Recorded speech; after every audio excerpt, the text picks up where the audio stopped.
Welcome to Polk Waste Wise. I'm your host, Lauren Lingell. We are back at Waste and Recycling headquarters here in Polk County, and I'm with Anna Wood to discuss more of everyone's favorite topic, recycling. Hello, Anna. How are you? I'm doing well. Thank you. Welcome back. Oh, thanks for having me. Before we get into the nitty-gritty, I kind of want to set the tone by reading an excerpt from the Florida statute on recycling, if that's okay. So this is from chapter 403.703, section 53. Recycling is any process by which solid waste or materials that would otherwise become solid waste are collected, separated, or processed and reused or returned to the use in the form of raw materials or intermediate or final products. Recyclable materials are materials that are capable of being recycled and would otherwise be processed or disposed of as solid waste. That's like my favorite part of the whole thing. Because It's that one piece that sets the process apart from all the others. It has to come back again. And the only reason I went to the Florida statute to begin with is there's something stewing in the legislature. We kind of talked a little bit about that in the last show, but it's passed now. Yes, it did pass, Bill 1149, and it captures the message that you just read from the Florida statute and brings it home to all 67 counties in the state of Florida. And it takes it a step further, and I don't want it to get too complicated because I was reading some of it and it was like, phew. But what is the essence of this statute that's just passed? Well, the bill that just passed, which is added to the Florida chapter 403, is given municipalities and contractors, the people that collect the materials, they are giving them the freedom or the latitude to make sure that the products that they're collecting have a market where they can be reused. And if they don't have to collect it or process it. And so when we get into talking about marketability and things like that, people automatically turn their ears off because it's like, it's all about money and things like that. How would you address that? Well, it's about the environment, and we need to think about that. When a product is not, if we cannot sell the material that we collect into an end user who's going to use it as raw material or as a mix, as a percentage of recycling in a new material, those packaging actually ends up either polluting the environment or in the landfill. And that is one of the reasons why we need to ensure that our residents understand the difference. It's not about money. If we really care about the environment, we need to participate right in our program to ensure that everything that is put in that bin ends up in somebody's processing to make a new product. Because that is the very definition of recycling. That is the essence of recycling, yes. So Anna, how is this bill, this piece of legislation, going to affect Polk County in terms of, available markets and things like that? From a policy standpoint in the county, the Board of County Commissioners had the vision last year to refine our recycling program. So we basically only collect materials that have not only environmental value but are able to be marketed to an end user. So there's really not a whole lot of changes. There's not really anything that's going to trickle down unless our residents continue to put materials in their recycling cart that don't belong there. That is correct. From a policy standpoint, we are not going to see too many changes. Now, the challenge that we have is conveying the message to our customers and for our customers to understand the new bill and to help us put the right materials in the cart. You are correct. So what happens if they don't? They just continue throwing things in there that that's basically garbage. Well, the big impact in the new bill is that it gives the private contractor, the person who's collecting it or the facility that is processing the packaging material, it gives them the ability or the right not to process it and to go back to the municipality and tell the municipality that they are not processing that material because it's a contaminant. And so that is the essence of this bill, is giving a third party, in this case, the collector or the processor, the ability to not take the material. So is it conceivable that a third party could look at our load in the Material Recovery Center here in Polk County and say, all of this stuff is contaminated, we don't want any of it, and then you're responsible for figuring out where to put that, which is most likely in the landfill? Yes, they don't have to process it at all. They can literally say this load is not accepted, and then they need to manage it accordingly. I would imagine for a lot of your customers that would be really heartbreaking, because I know a lot of people care about the environment, and I know a lot of people care about the recycling program that we have here in Polk County and really want to see those materials go on and come back again. Yes, but not only for the resident or the customer, for us as well. We Absolutely. are responsible. Our role in government is to ensure that our residents understand and that we're very transparent with our activities. And if we are saying put it in the bin and it ends up in the landfill, we're not being honest with our customers. Absolutely. So we have something in place to kind of monitor that. You know, somebody, I'm sure our customers and residents, how do you know what's in this big load that's sitting in this MRF? So how does that work?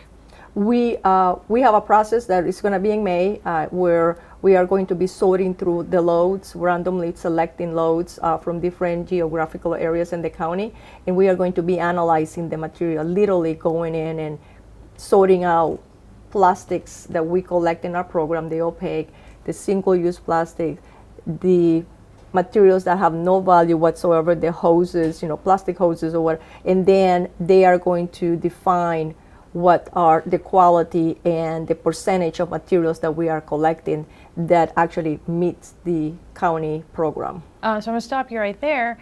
So our last show featured a clip at the MRF where we kind of went along and found some materials that really shouldn't have been there. They're vacuum cleaner parts, vacuum cleaner hoses, things like that.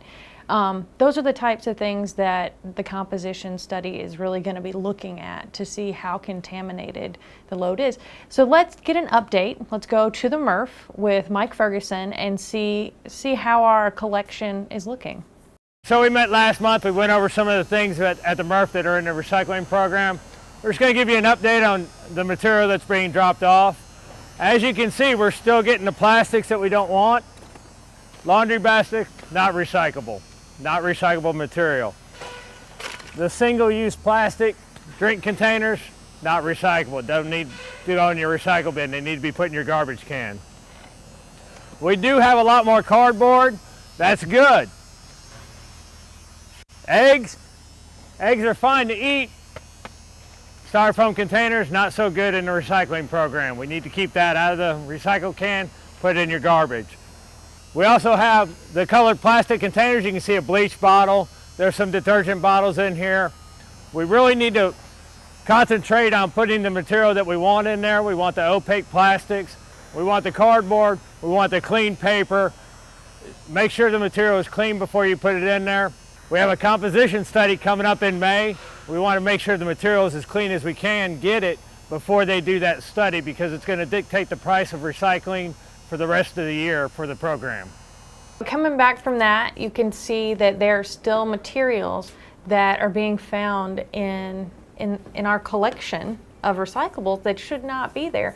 So Anna, so this study's going to take all these things and weigh them and let us know what we're getting. But how does the materials that, like the vacuum cleaners and the vacuum cleaner hoses and things like that, how does that impact that study? Well, impacts it in two levels. One, that study dictates the quality of our products. If our products have quality, we have more buyers, or our vendor has more buyers from that product. Mm-hmm. And also it can establish the rate of what the county is going to get back from selling this product.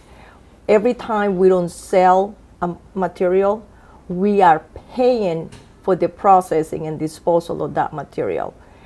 So if we have a large percentage or a large number of contamination, that means that we are not getting any monies. We don't get proceeds from that tonnage.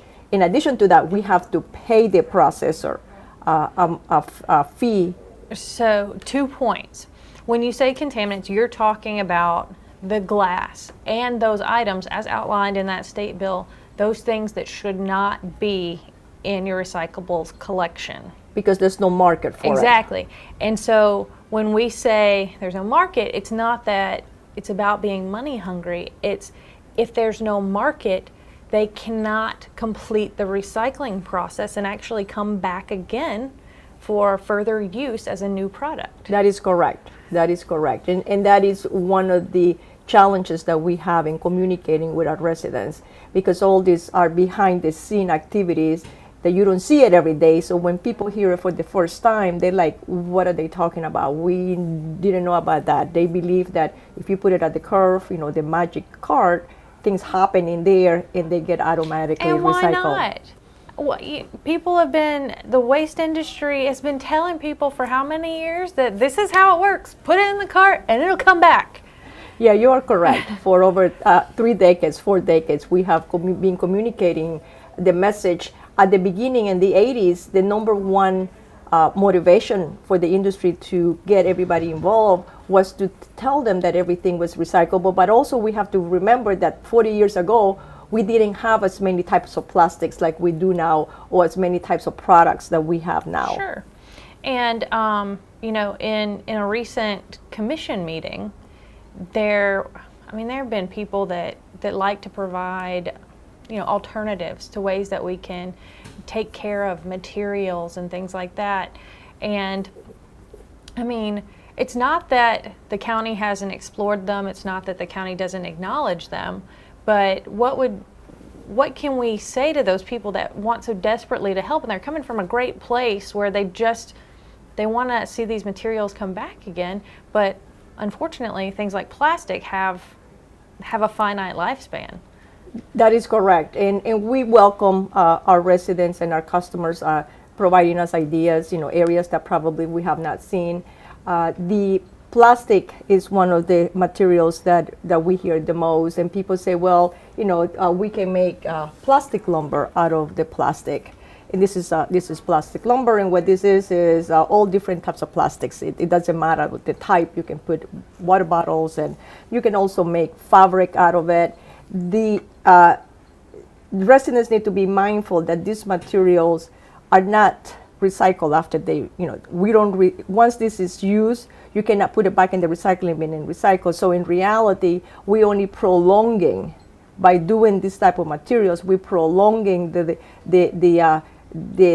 process of having these materials go to a landfill. Right. And also, not everybody buys it, so it's a very small market that we're targeting, and we're generating and creating millions and millions of tons of plastic. So it's not that it can't be done, it's just not a widespread process that's been streamlined, and again, it has a finite lifespan. And the key message that I would like the residents to know is that we continue to do research and find new ways in how we can utilize this material in the long term, something that can be recycled over and over again. So we are doing research with the University of Florida. We are continuing to look at new markets and new opportunities. So our residents will feel, will have an outlet for the materials that they're purchasing. Absolutely.